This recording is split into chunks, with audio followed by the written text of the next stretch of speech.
So because I'm a weird person, I enjoy scrolling through Airbnb listings looking for possible film locations. And when I found this, a middle of nowhere South Texas desert home, the idea for Bloodline was born. With a piece in my hand and bloodshot eyes, I walked to the water for a last goodbye. He begged so much, it clouded my mind. One thing's clear, the man's gotta die. But seriously, this place is in the middle of nowhere. We made this film as part of the 2022 Musicabed Challenge, which sadly we lost, but really it was just an excuse to make a fun project with friends. Speaking of friends, I had worked with both lead actors, Samuel Ia and Michael Rodriguez, on a bunch of previous projects. I wrote the script with them in mind and had faith that they could pull off these characters, and they did. Let's see, digging into the script, I thought it was like, wow, this is a pretty bad dude here, you know. He's pretty dark, you know. And when I started kind of dissecting him, and you know what kind of choices I need to be making, is I need to start from he's selfish, you know. He doesn't care about anybody but himself, and at some point in his life, he detached himself from the love of the family. Well, first of all, I just haven't done acting in a while. Definitely like the longest break I'd ever had. And then also on top of that, it was just like a difficult character and like a very long dialogue sequence. I think I remember I pulled you aside and I was like, hey, like watch me, like really watch me. Cause like I wanted like a lot of feedback because I genuinely like couldn't tell how it was going. I don't know. It was kind of weird. It was a weird place to be in. I've been wanting a fatherly role. I'm a dad of 4 kids. Yeah. Of course, this isn't exactly fatherly. Yeah, man. This is kind of cool. It's like, you know, it's all good. Yeah, I think one of my friends was like, you know, this is a great Father's Day movie. Like, just fantastic. Just absolutely exactly what you want to watch with your parents. It was a creative but mostly logistical choice not to show the faces of the other cast members. Riley, who played Tammy, aka the dead mother, was my age.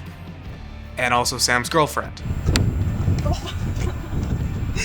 My friend Rhonda did me a favor and dubbed over Riley's original audio in order to make her sound older. The sheriff was a last minute addition, not the character, but the voice. Originally, I was just gonna dub over that as well, but then Tyler, our boom operator, did a voice that ended up working out really well. We heard everything. Don't throw your life away. Seth, my producing partner and the second AC, played the detective. The footage you're seeing was all captured by my friend Logan on his Pocket 4K. You know it's a low-budget film when your behind-the-scenes camera and your main camera are the same.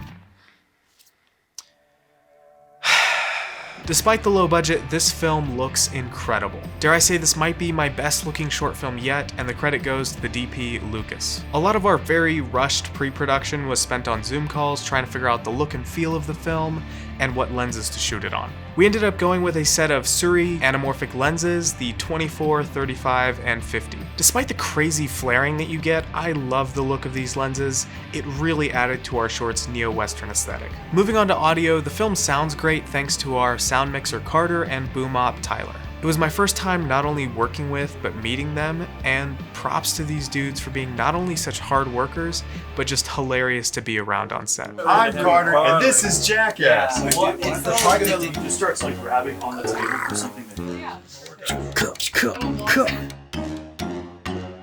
I think I'm more grateful to this cast and crew than any other I've worked with before, mostly because of how rough the conditions were. Well, I mean, when you pull up, it's literally, I wouldn't even say it's a road. How would you describe that?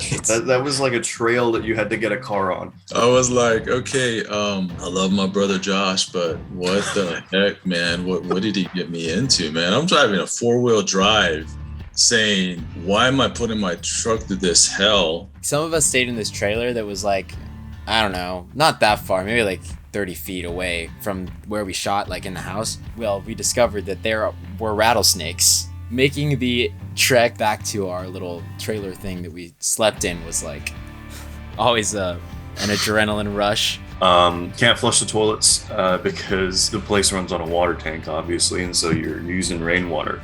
You use that too much and you're done for. But despite all that, we had a really great time, and I'm not just saying that for the behind the scenes. Everyone had good attitudes, they respected each other, we laughed a lot. It's crazy how quickly you can bond with people on a film set. There isn't a lot to say about post-production due to time constraints with the Music Bed Challenge. I ended up doing all the editing, coloring, sound designing, and minor VFX for the film. The music you hear in the short came from Music Bed, which was nice. Also, I forgot to mention, I had to do all the post work for this project in 2 weeks, on top of my regular job. But despite the high stress and short timeline, I was able to finish the film and hit submit just a few hours before the deadline. If you like the short film, please like and share, comment below with your thoughts. Thank you so much for watching, and I'll see you in the next video.